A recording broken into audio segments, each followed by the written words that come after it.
Here is the third part of their story. As one day when I left Noreen at home to go to the office to deal with an urgent matter, Derica found me alone and said, "Gemma, start making some changes in yourself." I was hearing Derica's whisper in my ears. I was looking at Derica in the mirror of my imagination. But his face did not have the sharpness that appeared after drinking human blood. I felt Derica on my head and said, "Today you are also angry with me." Derica replied, "Yes," I said. "I know the reason of your displeasure." What is the reason for his anger? She was disappointed with me from the day I advised her to abstain from drinking human blood. I wanted to say something to Derica when she suddenly said, "Jimmy sir," Derica said quickly, interrupting my sentence, "I see that since you married Noreen, you have lost interest in my existence. You are trying to ignore me. While you know very well that I am more important to you," I said, "but you suggested marriage to Noreen." Swallowing, I was confused by Derica's words, "But you wouldn't understand my point." "I'm not talking about any physical intimacy with you," replied Derica. "I just want you to stick to your promise." The word of promise exploded like a bomb on my mind. At that time I also thought that she will not take me to any heights again. And as soon as this thought came, my whole body felt dry like a dry leaf. I was just thinking of a reasonable answer when Derica said seriously, "Jimmy, if you think that I will leave you, then put that thought out of your mind. The more you try to run away from me, the closer I will get to you. But now I don't want to kill anyone for your sake," I suddenly replied in a changed tone. After hearing my answer, Derica said that I can give you another chance to think. I angrily said, "Leave my life, I don't need anyone else with Noreen. I can be happy with Noreen." But Derica did not answer me. I was realizing that my current behavior had changed that. I could see him, his face was getting red as an oven. For some time she stood and pursed her lips. I felt as if she had left my head and I was free. An idea popped into my mind. Thinking this, I quickly turned the car towards home. I decided that I would tell Noreen all the details before she got me into trouble. And then I will do what Noreen advises me. The car was rushing towards my house like a whirlwind. There were many accidents on the way. Anyway, I got home somehow. Then I told Noreen everything from the beginning to the end. Noreen then stared at my face as if she doubted my sanity or was trying to ascertain whether I had been attacked by some mental illness. Noreen did not believe what I said. I took her in my arms and kissed her forehead. She said, "Your condition has become very bad. But my dear, believe me, every word of what I have told you at this time is true. And now I need your advice." Noreen was looking at my face blankly. I assured him with an oath and he accepted my word. Instead of immediately giving me any advice, Noreen flinched, as if someone had cast a shadow of fear over her. Noreen is drawn to Derica, the possessor of mysterious powers.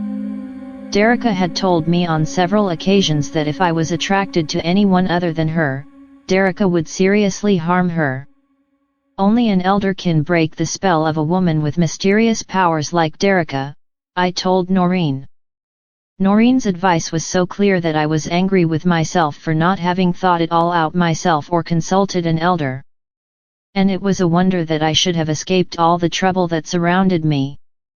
I wonder why I didn't consult anyone in this regard. But the sad thing was that I did not know any such elder. "Worrying will do no good," Noreen said, and on Noreen's advice I started calling all my friends simultaneously. My friends said why did I need to meet the elder, but I was disappointed with the response of all my friends because they all did not know any spiritual sage. When I didn't get help from my friends, I thought why not go to the office and check with my employees, maybe one of them can help me. All this time, Noreen kept advising me not to lose courage and calmness. When I sat in the car and started the engine, Noreen was smiling and saying God Hafiz to me with hopeful eyes. Before I could get out of the compound of my bungalow, a strange crowd of policemen entered and then 6 or 7 soldiers jumped out and surrounded my car. After this, the same police inspector came to me brandishing a revolver to whom I had given Rs 150,000 in connection with Kamala. "What is the matter, Inspector?" I asked nervously. The inspector replied, "Mr. Jimmy, we are arresting you for the murder of Rahmat Ali." Then, on the instructions of the inspector, 2 policemen dragged me out and handcuffed me. The inspector changed his attitude so quickly that I was also surprised and could not get to the bottom of the matter. After a short pause I shouted, "I swear I know nothing about Rahmat Ali's murder." The inspector replied that there is solid evidence against you. I said, "But Inspector sir, when I am innocent, then why am I being arrested? This trick will not work. You have succeeded in erasing the evidence, but you have chosen the wrong person to kill Rahmat Ali in the past. You asked in a drowning voice that you managed to kill Rahmat Ali." The inspector had said the same about Kamala's murder. I was stunned. There was nothing but shouting and claiming my innocence, but the inspector did not listen to my plea and did not give me a chance to calm down. Despite my resistance, the policeman pushed and dragged me and threw me inside. Gave what was going through Noreen's heart at that moment in the back seat of the Jeep. My heart was beating, even though I had nothing to do with Rahmat Ali's murder.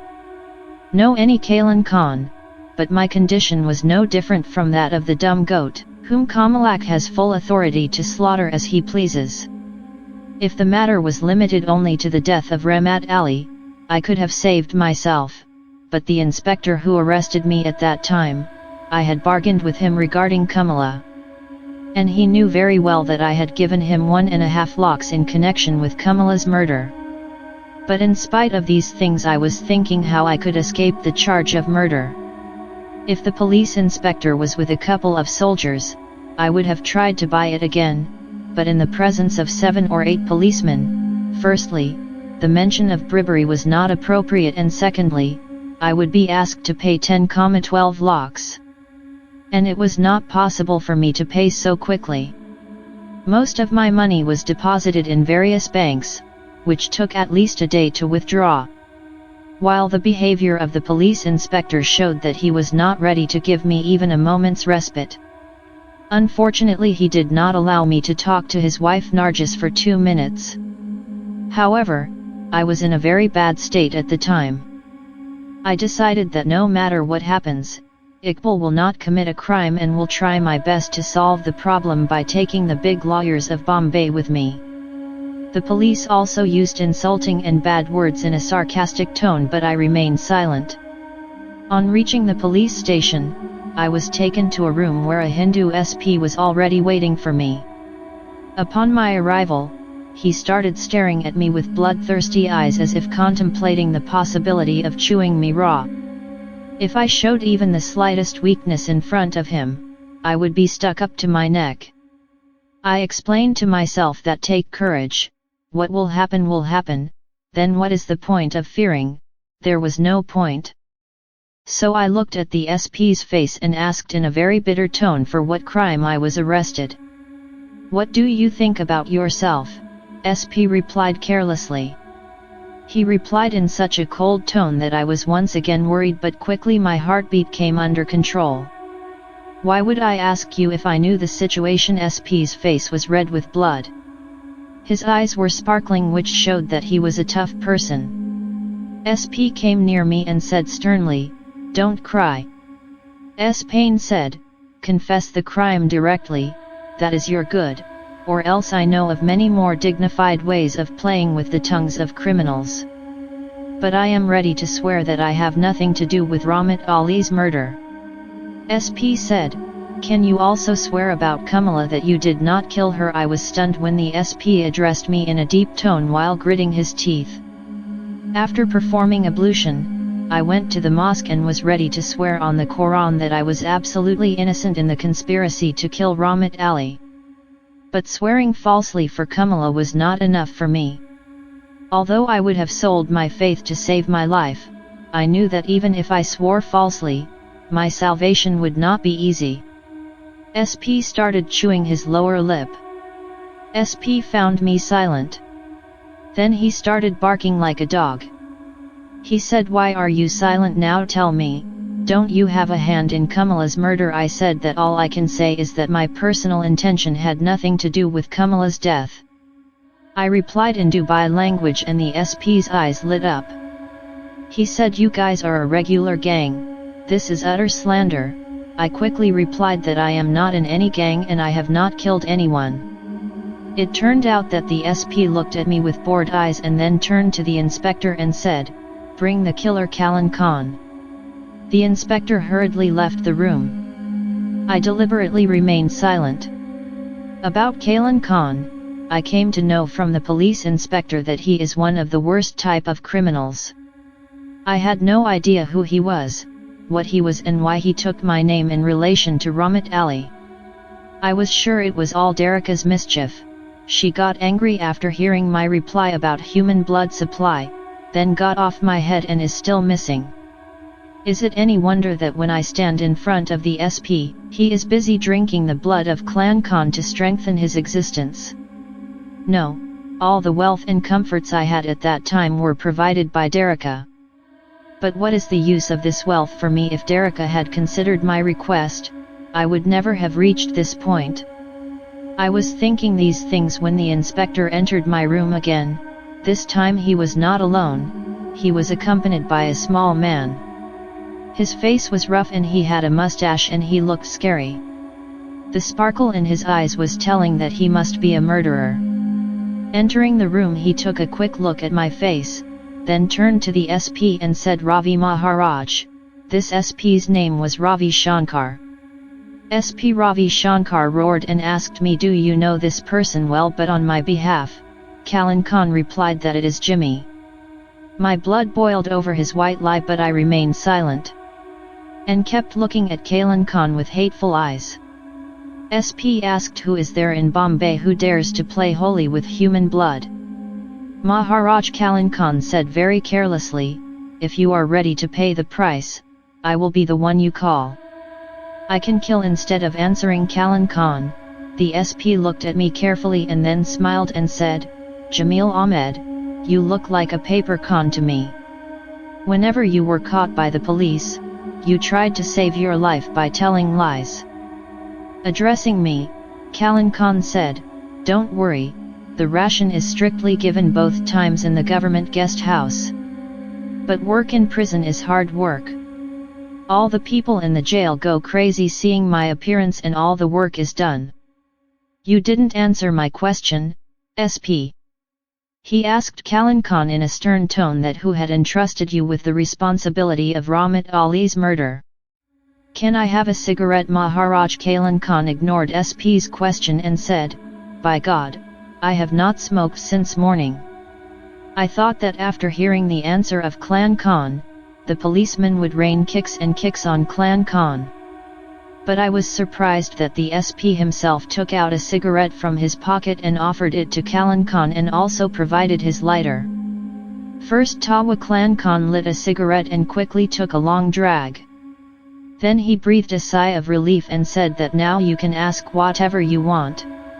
"On whose request did you kill Rahmat Ali?" In response, Kalan Khan took a long drag on his cigarette and then pointed at me and said nonchalantly that Jimmy Saab had given me 10,000 rupees to kill Rahmat Ali. I said, "I have not given him any money nor seen his appearance before." "Jimmy Khan," Kalan Khan said, "if you didn't have courage then why did you commit indecency?" I said, "You are a liar, I don't know you." I directly addressed Kalan Khan and said, "Why are you implicating me in the murder of Rahmat Ali for no reason?" Kalan Khan replied to me saying, "Jimmy Khan, Now that the police know the whole matter, hiding it further will only make matters worse. And my situation was that I did not understand what to do in these situations. Dereka's mysterious powers were clearly seen in the boldness with which he accused me of killing Rahmat Ali. Kalan Khan had left no way to save me. But how did he recognize me, and how did he know my face and the circumstances of my past life? I was worried about. There was silence in the room for some time. Then on the SP's signal, Kalan Khan was taken out. I and SP were left alone, and SP coldly addressed me, "Will you still deny the murder of Kamla and Rahmat Ali?" "I am innocent, I did not kill anyone," I replied in a low voice. SP said cheerfully, "I have been remanded for a week and I know many ways to make the accused start telling the truth. My heart knows what can happen to me this week." My heart was trembling after understanding all these things. However, I stuck to my decision and kept saying till the end that I had nothing to do with the murder of Kamala and Rahmat Ali. Noreen contacted me and told that the police have been spoken to and now I am not afraid of any harshness. Then Noreen also told that I have selected 3 lawyers instead of 1 to defend you. Who has the best experience? When I met my lawyers and I told them that I did not do the murder myself, but the mysterious power of Dereka made me do all this. Because of my statement, my lawyers thought that I was suffering from a mental illness. They left saying that they will be seen on the appearance. But when the court came, the evidence that the police presented against me on the first day was very strong. Kalan Khan's testimony made my lawyers think about what they should do to protect me. Kalan Khan told the court about me in detail. I stood in the dock with my head bowed. At first my 3 lawyers took turns asking me questions, then when the number of the public prosecutor came, I formed a certain opinion. "Is your name Jimmy Khan?" He came close to me and asked gently. "Yes, my name is Jimmy Ahmed Khan." The public prosecutor kept asking me questions here and there for some time. "Before marriage you used to bring a new woman or girl to your house every night for pleasure?" I bowed my head instead of answering. "Your silence shows that what I said is not wrong in court." "It was my first night with Kamala," said the public prosecutor, "and later, when you feared that Kamala's statement would earn you a long sentence, you took her to Chowpatty where you strangled her to death. Do you deny it?" I expected this question and my life and death depended on a proper answer to this question.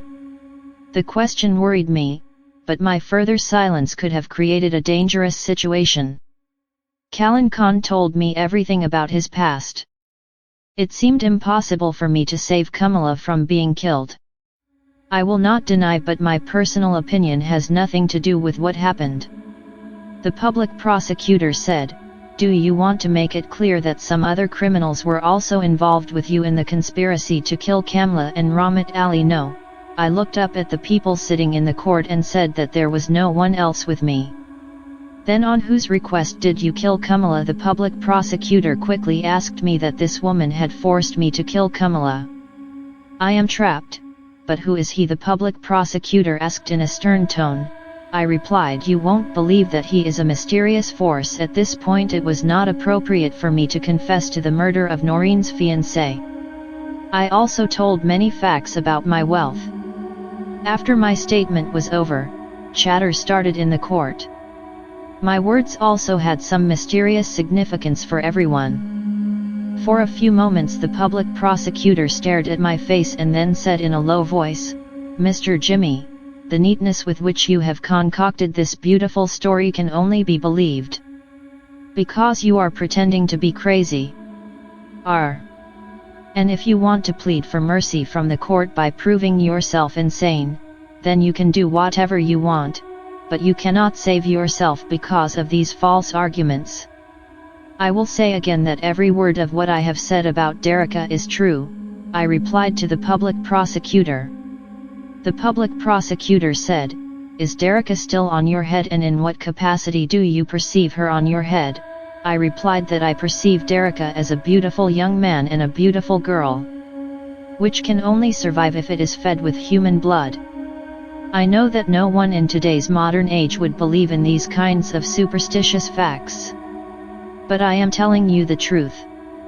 But Mr. Jimmy, you have accepted that you have killed Kamala on the orders of the mysterious force Derica. I replied, yes, if I didn't do that, Derica would have put me in some trouble. The public prosecutor said that, you are trying to save yourself by blaming the mysterious existence of Derica. While you do not see any other effective way to avoid the concrete evidence and witnesses presented by the police, you are creating a false story. I request the High Court that the criminal should not be considered as deserving of any concession and sympathy. Derica's name and existence are fictitious and the criminal's mind is corrupted. No serious man can believe these absurd stories. Criminal Jimmy Ahmed Khan, after confessing to Kamala's murder, has denied responsibility for Remat Ali's death simply to add weight to his statement, while Kalan Khan has been caught red-handed, and has confessed. Also done.